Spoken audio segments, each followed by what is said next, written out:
Et si le film Scream qui est sorti en 1996 n'était en fait pas seulement fiction? Et si en fait le scénariste du film s'était inspiré d'une célèbre affaire de 1990 qui a semé la terreur dans toute une ville, j'ai nommé l'éventreur de Gainesville.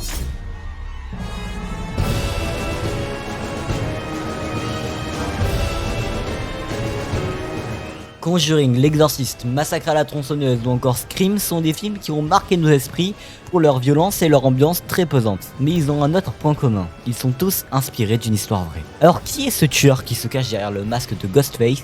Eh ben il se nomme Danny Rolling. Il naît en 1954 en Louisiane et il grandit au sein d'une famille violente. Bon, il passe une jeunesse effroyable, sa vie était rythmée par les coups violents de son père et les nombreuses tentatives de suicide de sa mère. Alors qu'il est déjà très jeune, il commencera à avoir des soucis avec la police pour de nombreux cambriolages qu'il aura commis. Mais après en avoir fini avec ses histoires de vol, Danny Rolling retrouve une vie normale. Cependant, le 4 novembre 1989, il décide de revenir dans sa ville natale et de s'introduire dans une maison. Et il ne le fait pas pour voler, mais pour tuer les 3 résidents de ce domicile. Un homme de 55 ans, une jeune femme de 24 ans et un enfant de 8 ans. L'homme fut poignardé plusieurs fois par Dali. L'enfant fut attaqué alors qu'il regardait la télévision et il a été retrouvé face contre terre. Il a également été poignardé dans le dos et la lame ressortait par la poitrine. On est bien d'accord que c'est dégueulasse. Mais la femme cependant, elle a été mise en scène par le tueur. Le cadavre de Julie Ann Grissom, poignardée à 3 reprises, a été nettoyé avec du vinaigre et suspendu à son lit. Et tout ça, c'est seulement les 3 premières victimes de notre vrai Ghostface. En 1990, il tente d'assassiner son père, mais sans succès.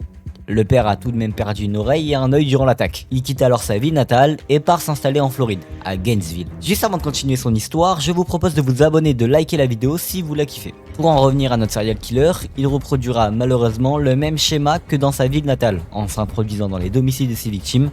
Là, il leur scotche la bouche, attache leurs poignets, les poignarde dans le dos, toujours en disposant les corps dans des positions sordides. Et ce schéma-là, il l'a répété avec 5 autres victimes en seulement 3 jours. Tracy Paul, 23 ans, Manuel Taboada, 23 ans, Krista Hoyt, 18 ans, Christina Powell, 17 ans, et Sonja Larson, 18 ans. Gainesville était en effet une petite ville étudiante. Les jeunes adultes restaient alors souvent en groupe, et Danny Rolling fut surnommé l'éventreur.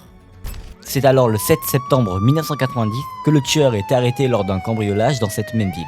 Les forces de l'ordre font le rapprochement en découvrant chez lui des outils pouvant correspondre aux armes des précédents crimes, ainsi que des enregistrements vocaux où il confesse les meurtres commis. Et pour en revenir à notre fameux film Scream, c'est en réalité en regardant un documentaire sur l'éventreur de Gainesville que le scénariste de Scream entend un bruit dans la maison qu'il habite depuis 2 jours.